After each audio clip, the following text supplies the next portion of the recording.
Now, listen to him. When it comes to this human spirit, let's go to Romans 6. He says it over and over and over again. What shall we say then? Now that you are created again, shall we continue to be in sin? Live like that? That grace may abound? Certainly not. How shall we? What happened to us? You died. You died to sin? Yeah, the body of sin. Your human spirit contains the body of sin. Live any longer in it. The answer to that is you can't. It's not that you won't have inclinations to go do sin. You can't live there anymore. Why not? How can you who are dead live anywhere? People who are dead don't live somewhere. You were baptized into Christ, buried with him. So here's your death. Here's your burial into his death. Just as Christ is raised from the dead by the glory of the Father, you now walk. Now you are alive. So that's the 3 parts. Death, burial, alive. And you have a new life. Now watch. If we have been united with him in the likeness of his death, so you died again, you are united how with Christ? In his death. Certainly also in the likeness of his resurrection. There's your life. Now you have life.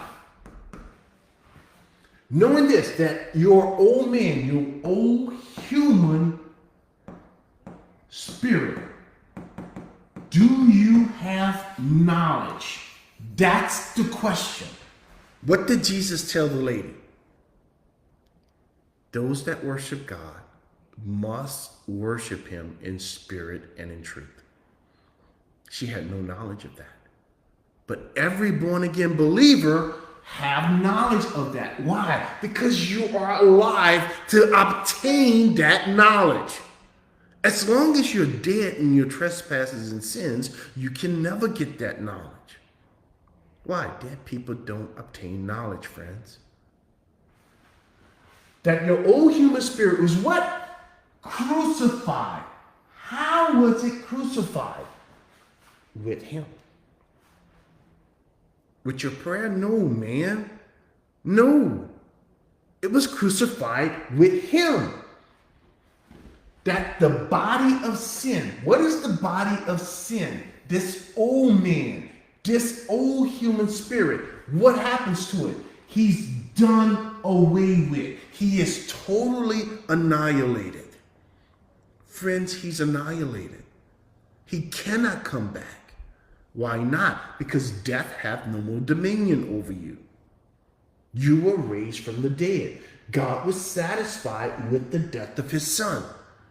What's the proof that God was satisfied? He raised him from the dead.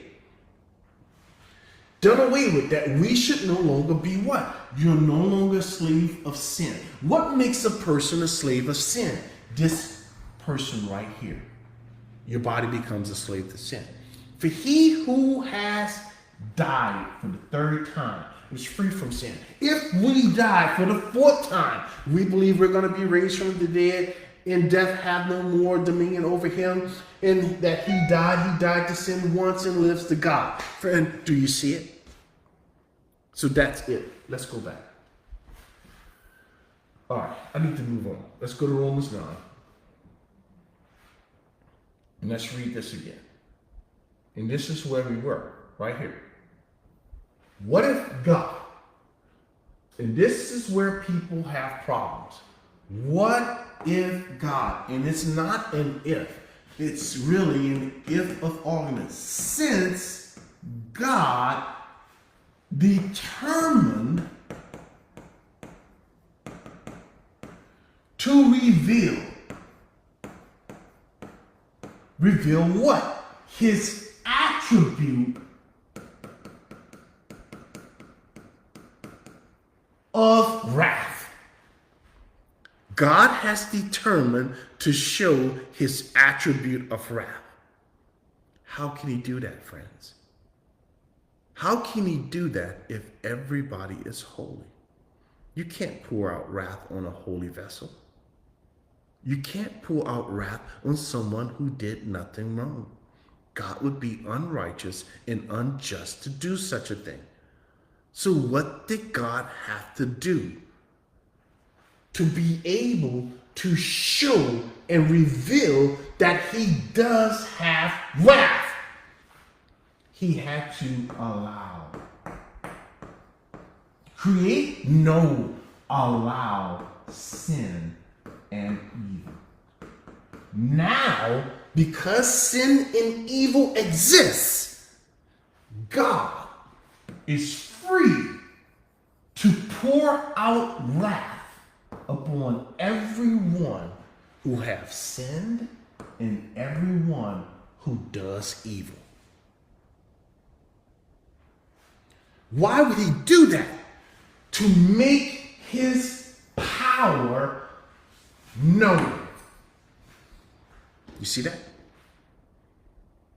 If the question is, why would God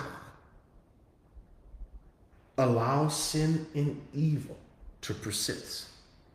The Bible's answer to that is that God has determined to reveal his attribute of wrath. And the only way he can do that is to allow sin and evil. And why would he do that? To make his power, his sovereignty over his creation. He wanted to make it known. And to prove that he isn't unjust. Because I know what people are already saying. Well, wait a minute. Then that means these people didn't have an opportunity of salvation. The answer to that is no, that's not true. They did have an opportunity for salvation. How do you know that? Because if they didn't, he would have killed them at the moment of conception. Why? Because they were born into sin. But what did God do? He endured. How old are you? You say, I'm 40. Then God endured with you for 40 years. You had 40 years worth of opportunity to be saved. And guess what? You rejected it.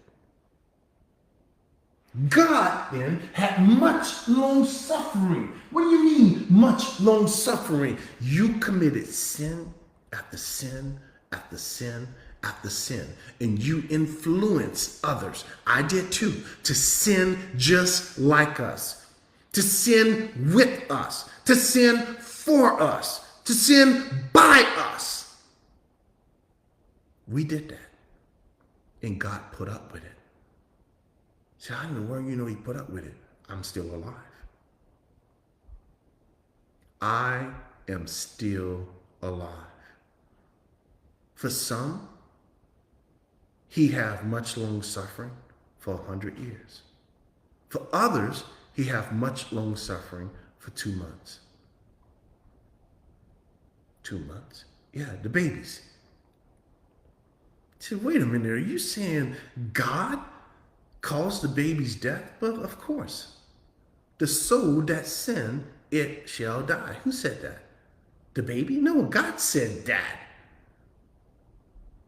If the baby sinned, then the baby was worthy of death. Say the baby didn't do anything. Yes, they did. What did babies do, Kevin? They were born, friends. They were conceived. How were they conceived? They were conceived in sin. Then the rascal did something he shouldn't have done. What was that? He was conceived in sin. And God is justified to kill the baby. Why? Because the soul that sinned must die. See what the baby's going to hell? That's not what the Bible teaches. And I'm not going to get into that. But I'm just telling you why children die. No one dies who's innocent, friends. If you can die, that simply means you have sinned. So can a newborn baby still in the womb die? Yes, then the rascal is a sinner. He's not innocent. Only sinners die.